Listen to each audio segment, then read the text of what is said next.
All right. I'd like to welcome the 2025 national champion Texas A&M Aggies to the stage. What? That's a crazy statement. It's real. We're joined by Coach Jamie Morrison, Kyndal Stowers, Logan Lednicky, and Ifenna Cos-Okpalla.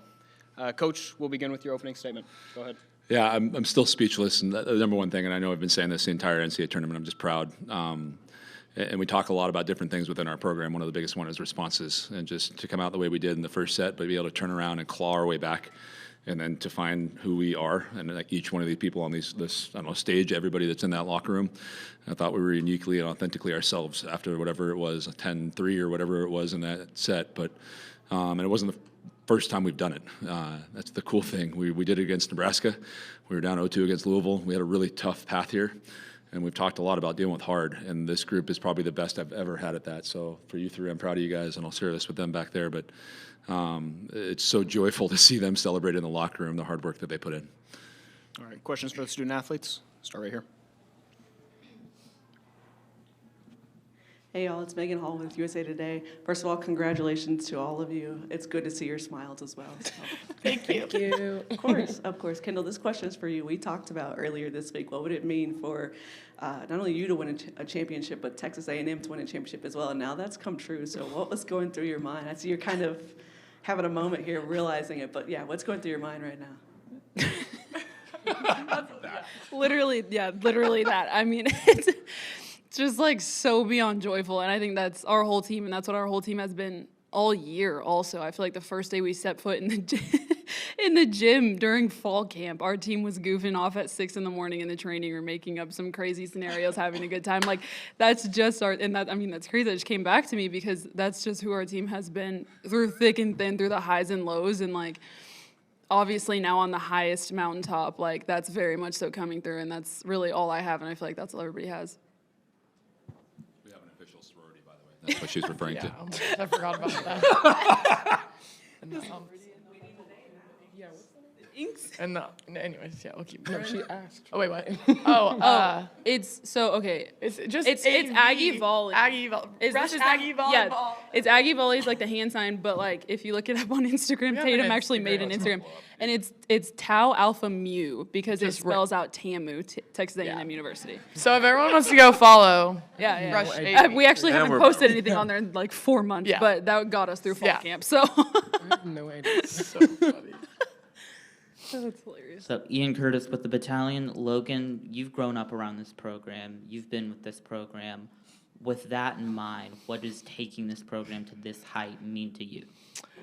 I honestly don't know if there's a word for it. I was pretty emotional all day today just knowing that no matter the outcome of this game, it'd be my last getting to represent A&M on my chest. And so being able to do this with these girls and like and end with, so, I mean, what?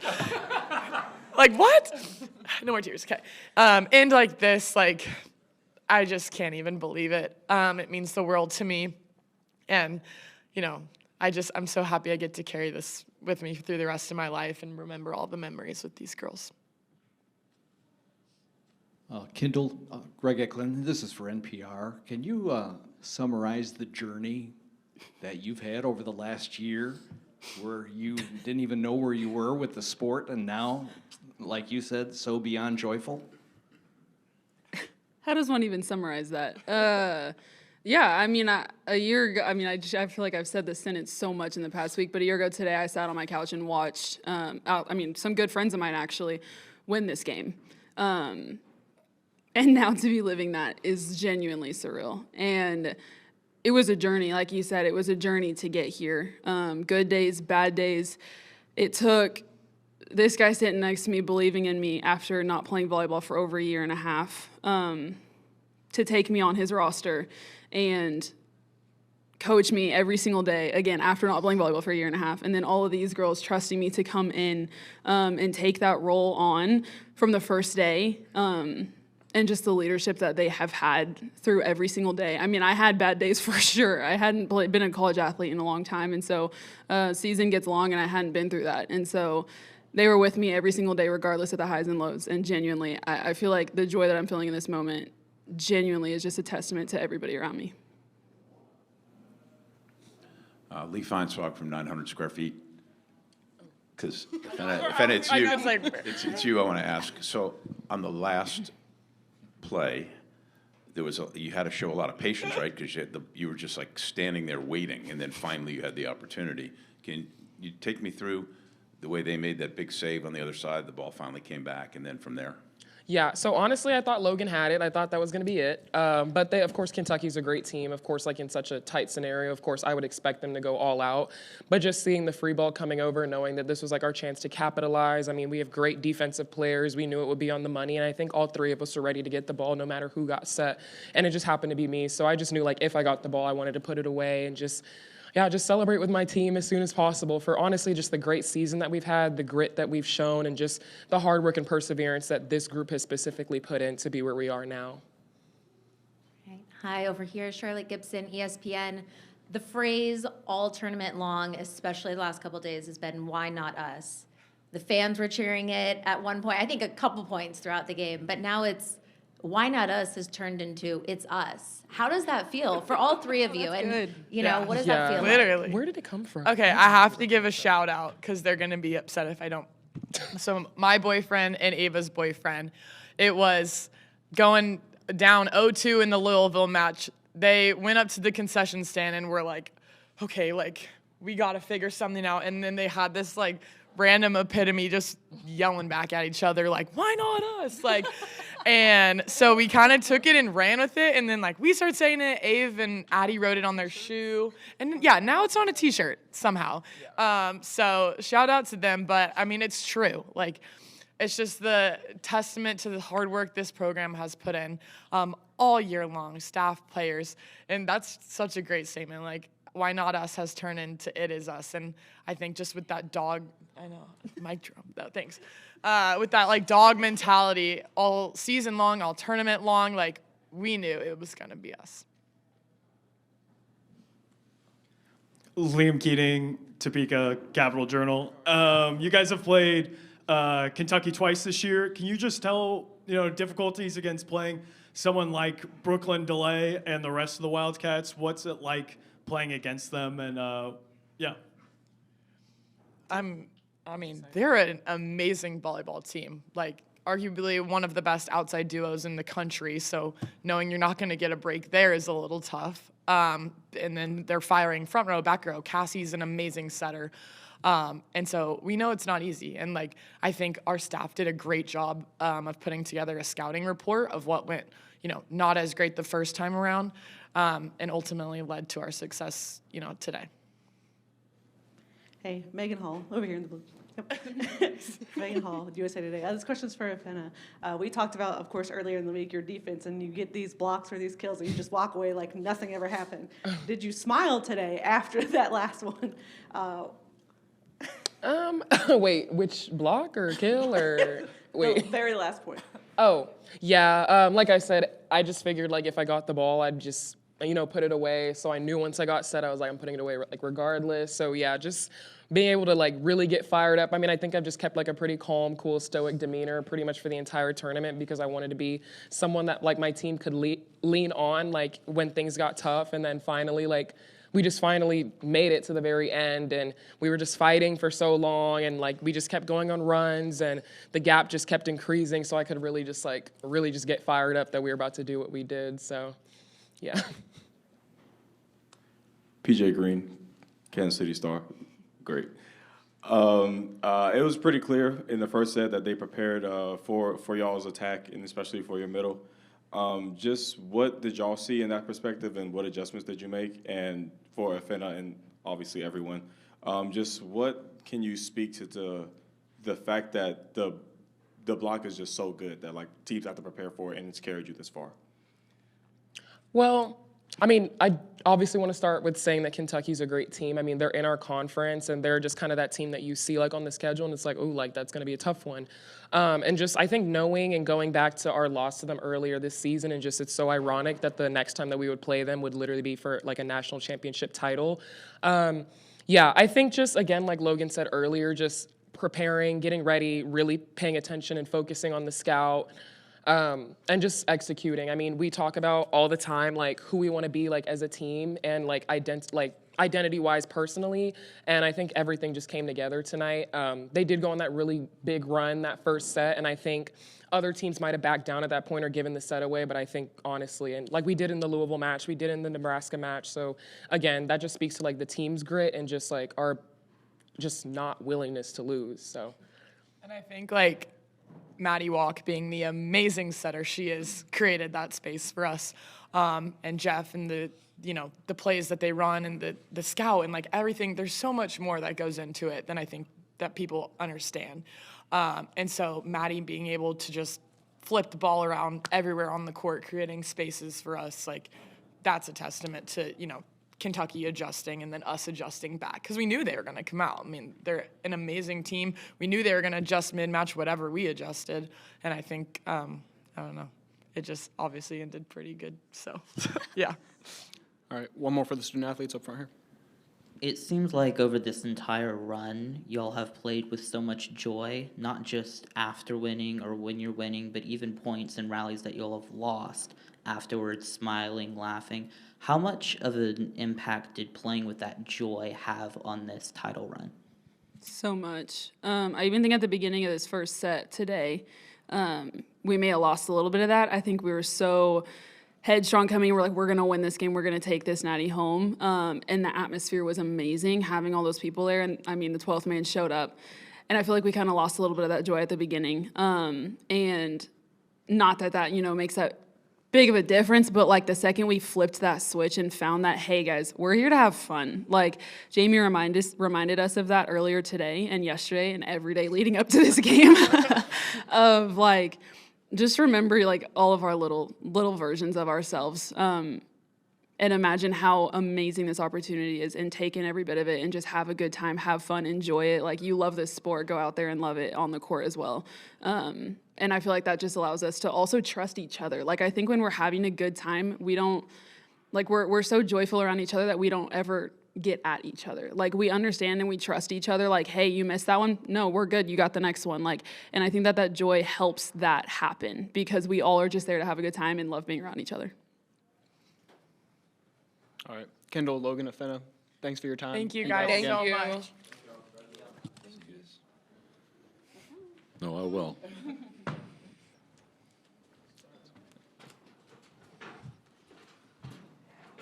All right, questions for Coach, starting right here.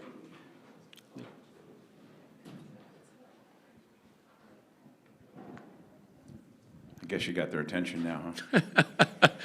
Yes, I did. At 18-12, what did you tell the team at that point in the first set? At which score? 18-12, you were. Is that what it was? Yeah. Yeah. In the first, it was 18-12. We were really down. They had that many points. Wow.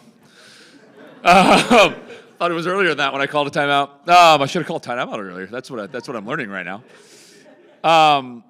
I just said we've been here before, and we've been there twice. And I just brought up the Louisville match, and I talk a lot about, I'm the David Goggins fan, I talk about the cookie jar of like, you got to put all those things away that you've done in the past to make sure that you can pull them back out later on. And we talked about Louisville being down 0-2. We talked about Nebraska. We said, hey, we've been here. And just what they said, I said, hey, we got to go back to, I don't know, enjoying this as we're out there. And I just said it's going to take 1 or 2 points and then start to get firing, and they're going to be there. And as soon as we got within 2, I was like, oh no, like for them, I was like, they should know that better on this team. This team is not going to back down.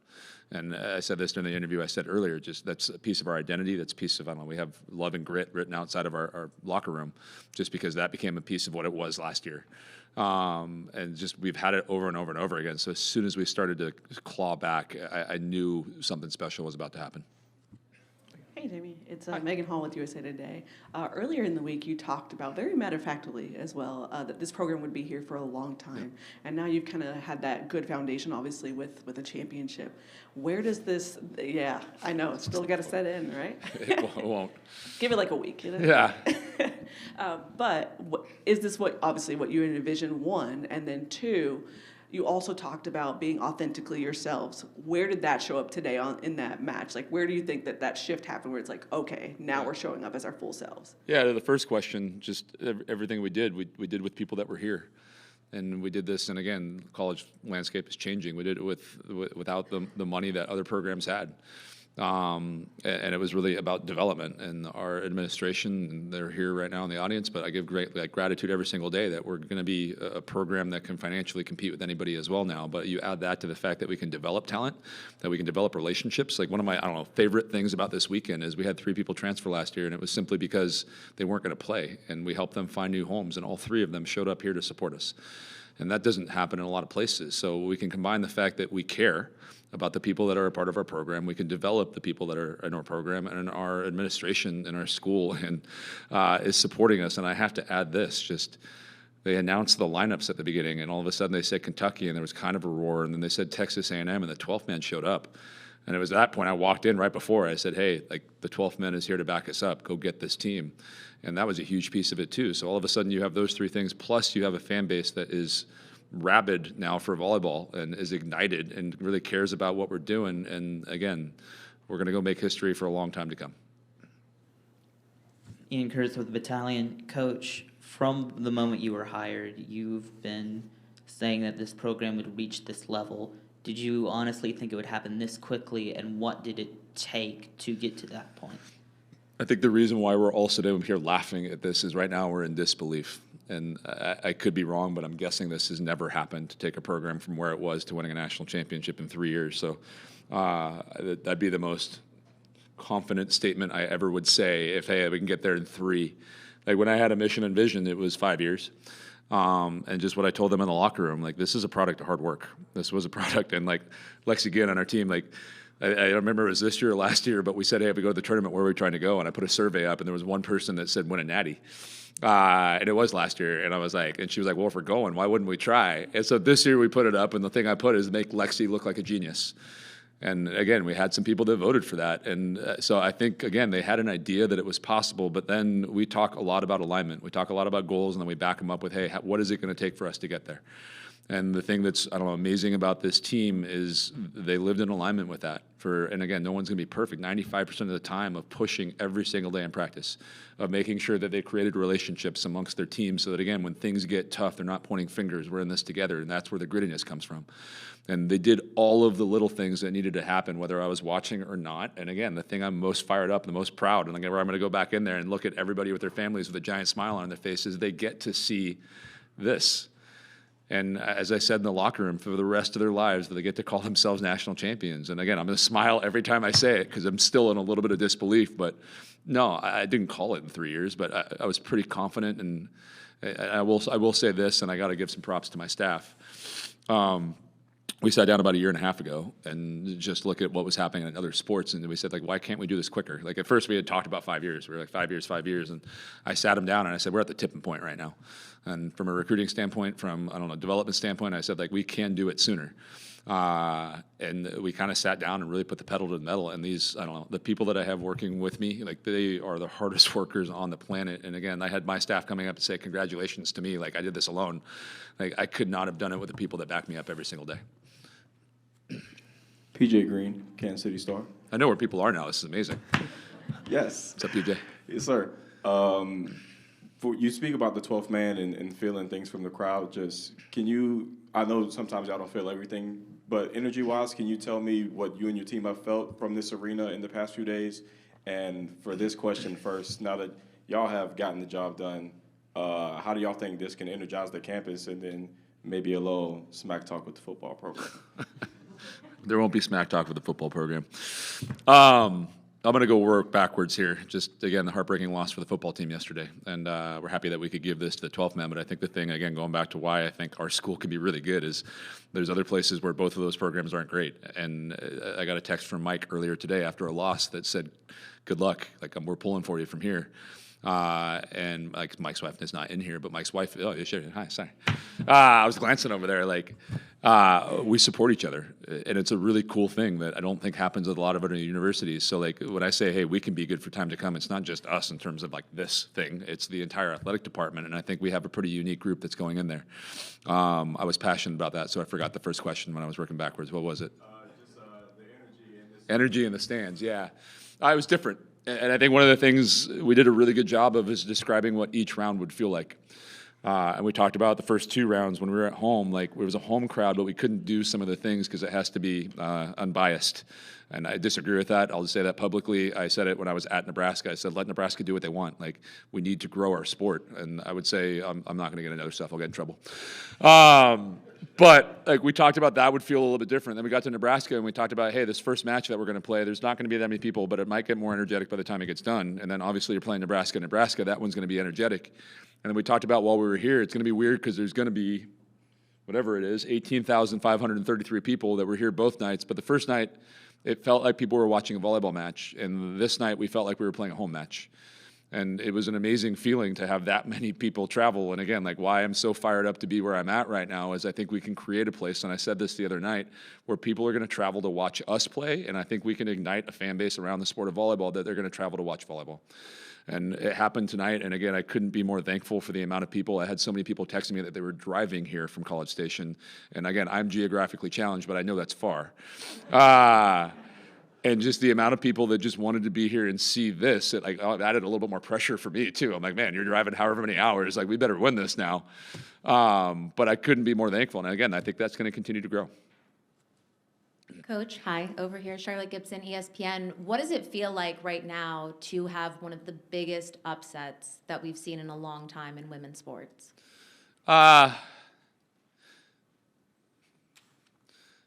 Yeah, I said this when we were in Nebraska, and again, like there's different pieces of this, and whoa, that was not me, I promise.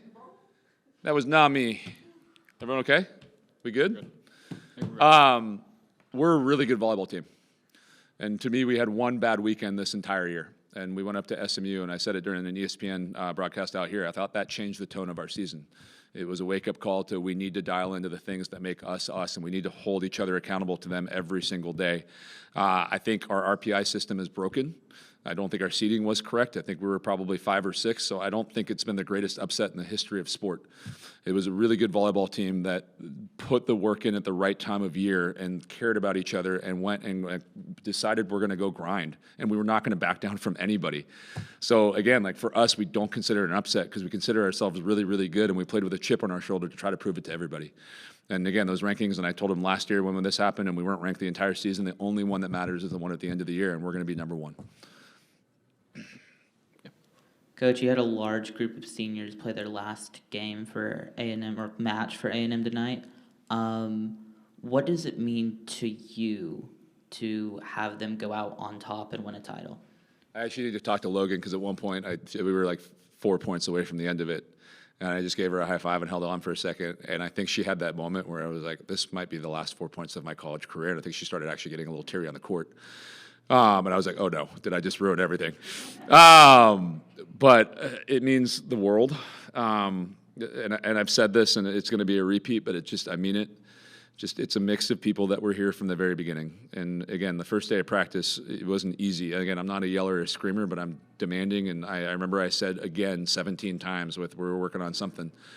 And they all bought into the way it was going to be, the way we were going to work, how we were going to act as teammates, the way we were going to care and love about each other. Like, those things weren't easy. So there's a group of them that were here from the beginning that said, hey, I want to be a part of this. I want to build this program. And there were a group of them that bought into what it was that I said on the phone when we were talking about the vision of what could be. And I think for all of them, I don't think they were envisioning a national championship by the time they were done. I think when we were selling what we were doing, it was building something that they could come back to in the future and be really, really proud that they helped build. And I think the coolest thing is, and again, I just gave Ava a hug at the end of this, just that I remember having a conversation with her at the beginning of the year that like the coolest thing is they weren't here to go win a national championship. They weren't here to be top 10. This happened at the beginning of the season. We were having this conversation. They were here to help build, but they were like, it's so amazing to be able to see the fruition of our work now. And that was being top 10, let alone again. They're going to be able to say that they came back, and for, I don't know, 2 of them, they're generational Aggies, but for all of them, they wanted to build something. They wanted to be a part of something and be able to go out on top with a national championship. I'm just really happy. And again, when I'm sitting in the locker room just staring off, or when I'm staring off in the distance, it's a mixture of disbelief and like absolute joy that they're getting to see the work that they put in pay off. feels like a good place to wrap things up. Thank you. I just want to say this too. Our sport is blowing up, and just as I've been sitting here all week, I've heard people from NPR, from ESPN, from The Athletic, from everywhere. I just wanted to say thank you guys for caring about our sport. Thank you to the NCAA for putting this on. Thank you for ESPN. I know there's some stuff about the first couple rounds, but I think you're doing it amazingly, and you're investing in our sport. And again, it's amazing. It's beautiful. It's powerful. It's one of the most, engaging sports that I've ever seen on TV. And just please keep investing, keep being around. But thank you guys from the bottom of my heart for being here and caring. I really do appreciate it. Awesome. Thanks, Coach. And gig 'em.